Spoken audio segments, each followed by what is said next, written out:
Alright, Budget Magic time! This week we have some super sweet post-rotation standard action. So we are playing a 100% rotation-proof mono-blue Eldrazi deck. So people have been asking, since we've done Modern a few weeks in a row, for some standard Budget Magic.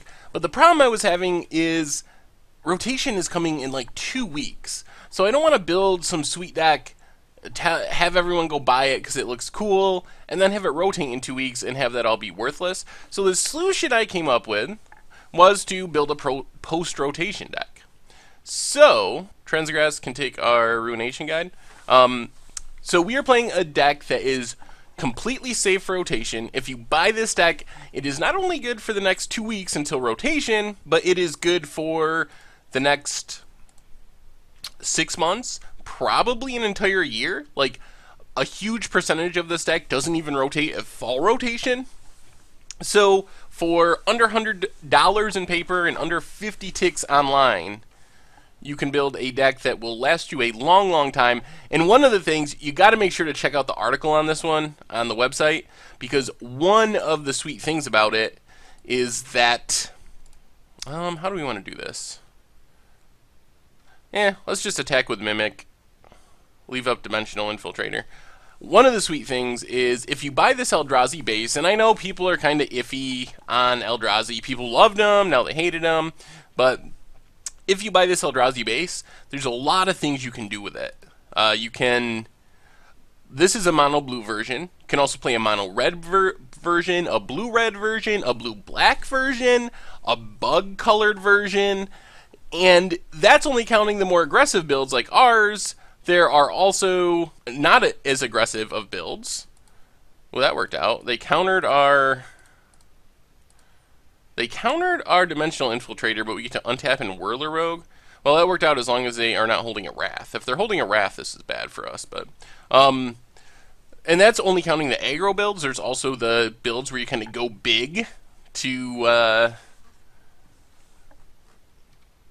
take advantage of Kozilek and Ulamog, Worldbreaker, the Rampy decks.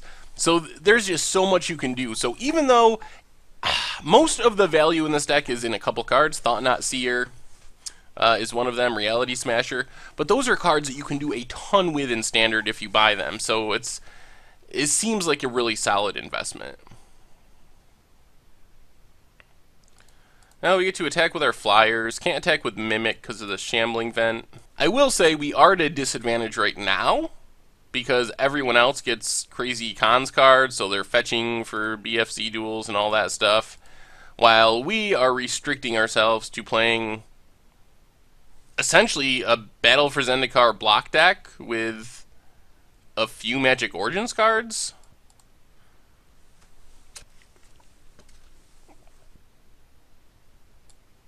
You're going to kill the Mimic, sure. Well, our opponent is playing like Esper Control with a ton of removal.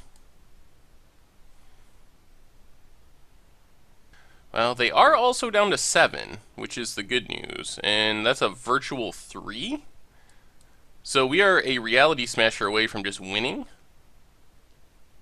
Alright, well that is a Reality Smasher, so we will take it. And that does it. We don't need no stinking fetch lands. Oh, alright, so we're up against control. That probably means we want some counter spells to stop their big spells. Negates, scatters, dispel. And then we also might want this Endbringer, which creates some insane value in the late game. And then what are we going to go down is the question. What is our worst cards in this matchup? If we bring in all that stuff, we got to cut 6 cards. Blinding Drone can go. That's not good unless our opponent has creatures. It's the colorless tapper.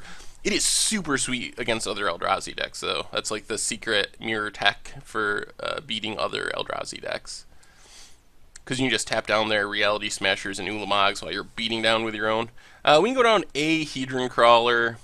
We can go down Yeah, maybe we bring in one scatter and go with the 4 negates, and then go down a Ruination Guide, I guess?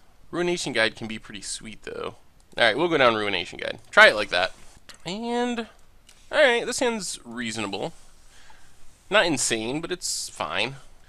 Our opponent does a lot of damage to themselves, which actually helps our aggressive deck.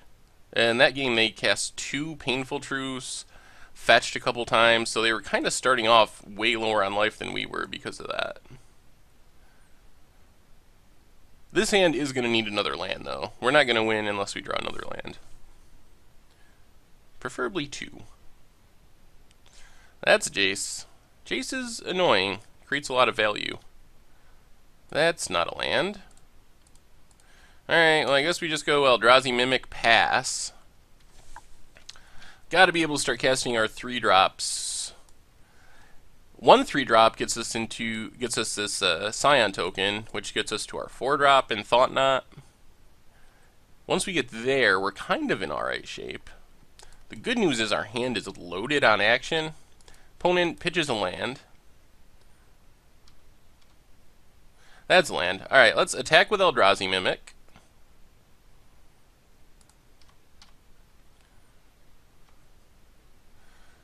Go land into Eldrazi Sky Spawner, see if that resolves. Looks like they're going to counter. Alright, they just force spike it with Silumgar Scorn. Sure. Not all that surprising. We don't have enough mana to leave up these negates. That is one of the big downgrades going post-rotation, is the old versions of these decks could play... What did they discard? Land and Languish. Jeez. The old version could play... Oh, why can't I think of the name of it? The Ferocious Counterspell. How do we want to do this? Let's play Whirler Rogue. Whirler Rogue, if it resolves, likely forces our opponent to Wrath. And it goes wide to kind of disrupt Jace. If they Wrath, like flashback this Languish or something, we can follow it up with Thought Knot Seer to take a dragon or something from their hand. Alright, there's the Languish. Jace is going to pump up. But I think this is okay. Because we get to untap and Thought Knot Seer. Hopefully take a removal spell from our opponent's hand. Ojutai, Dragonlord Silumgar, and Dig Through Time. 1, 2, 3, 4, 5. Oh man. That is a stacked hand. I guess we just take Ojutai. Yeah, hope they don't draw a land here to steal our Thought Knot Seer. Well, they drew a land. So they're going to get to steal our Thought Knot Seer. And then we're going to be in trouble because they're going to be able to ultimate this Jace.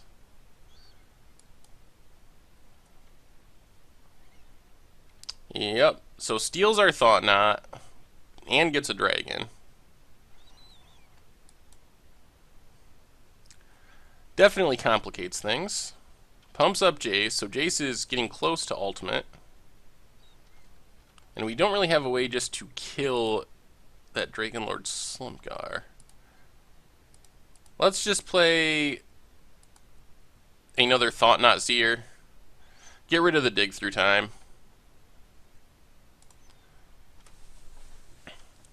And then in theory we can Whirler Rogue, make Thought Knot unblockable, and start hitting Jace. That would be ideal.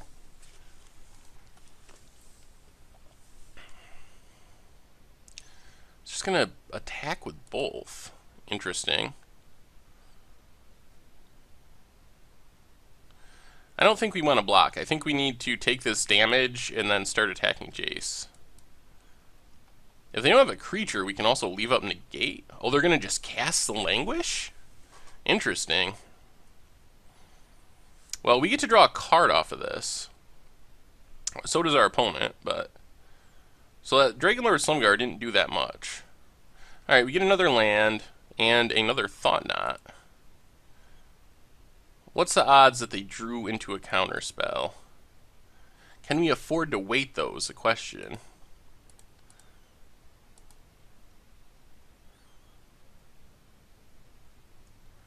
Let's just play Sky Spawner and leave up our negate. Alright, counters. Another land. So they did draw a counter spell, so they would have hit our Thought Knot. If we can go one more turn, we can Thought Knot and have negate up if we draw a land, which would be ideal. There's a land. Alright. So let's Thought Knot. Get rid of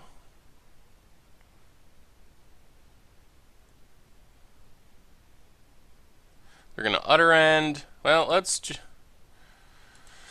If we negate the Utter End, we make them flash it back, I guess.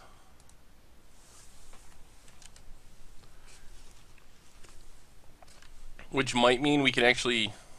Yeah, that was bad. Our opponent kind of drew the perfect cards there.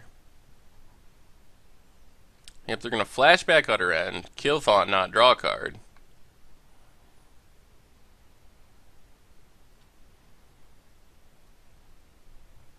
Unfortunate.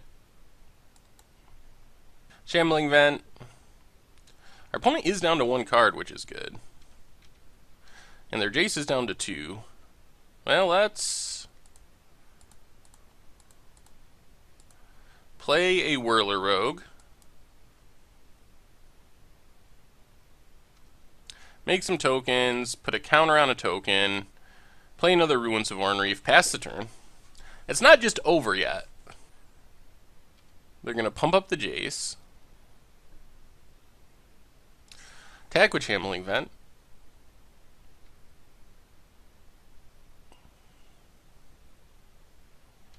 Well, let's double block this Shambling Vent.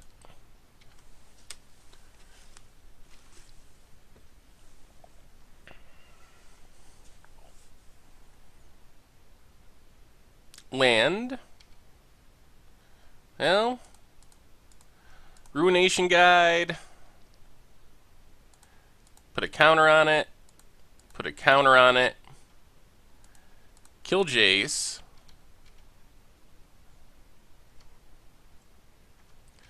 And see what happens. We're going to be dropping to 1 here. So we need our opponent not to have much of anything. Yeah, they have another Jace. Going to get in with Dragonlord. Ooh, Dispel is interesting. Well, we get to do some attacking. Would have been nice to draw a creature there, though. Ingest a Grasp of Darkness. The problem is they can flip Jace and flashback Languish, and we can't dispel that. And that keeps their Dragonlord alive. Yep, that looks like the plan. So we're going to need to draw...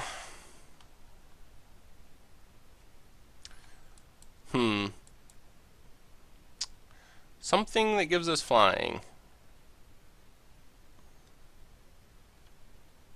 Not an island. Alright. Well, our opponent drew a lot of their best cards, and it was still a pretty close game. So I don't feel too bad about that. I guess Warping Whale might actually be better than some of these other options like Dispel. Warping Whale counters Wrath and kills Jace. Maybe not all of them, but bring in a couple of them over the Dispel, and maybe go back to 1 Endbringer. That's a big investment for our opponent to just kill it. Well, this is an aggressive hand, but we have no colorless mana. The good news is we can cast our hand without colorless mana.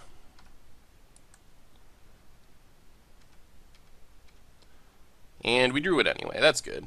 So this hand seems really solid, a little susceptible to a Wrath, but we'll see how much damage we can get in before the Wrath comes down.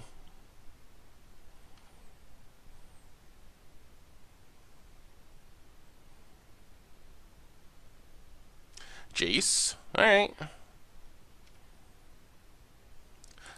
Well, let's attack with our Mimic. Put our opponent to 17. And then just Sky Spawner here.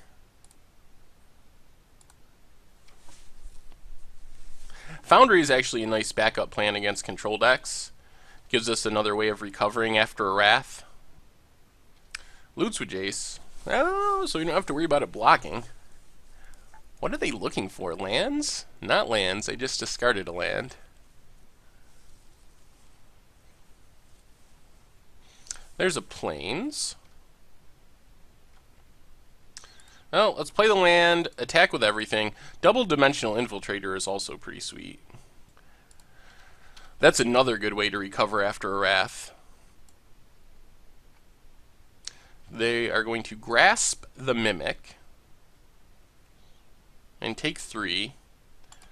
We are going to play another Mimic. See if this forces our opponent's hand to Wrath. So they can flip the Jace and then Wrath, which is a little scary. That's exactly what they want. So I'm expecting Languish here.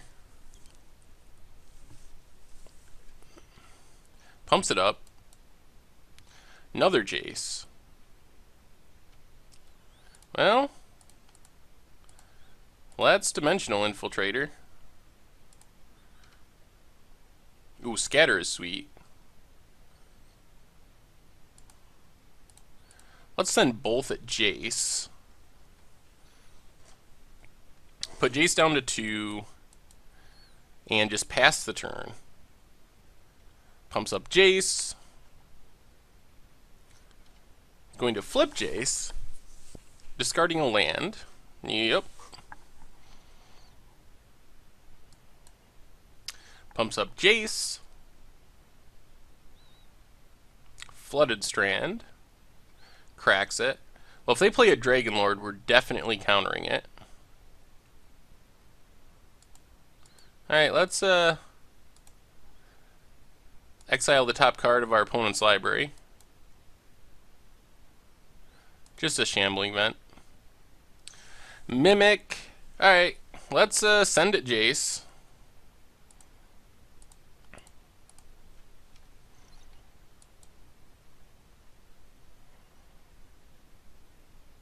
They're going to grasp the Mimic.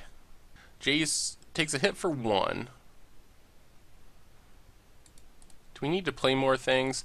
I think we need to play one more. Play another Mimic. We got to keep the pressure on Jace. Or get in a position where we can just randomly kill our opponent. Crag's Blue to Delta. Apparently they don't have the Wrath. I think they would have cast it by now if they had it. Alright, I'm going to flashback Grasp to kill the Mimic. Okay. People are very scared of Mimics, even though they're not even that great in our deck. Another Dimensional Infiltrator. Well, let's send 2 at Jace and the token at our opponent. So we've worked our way through 2 Jaces. Pass the turn, leave up Scatter, or double Dimensional Infiltrator.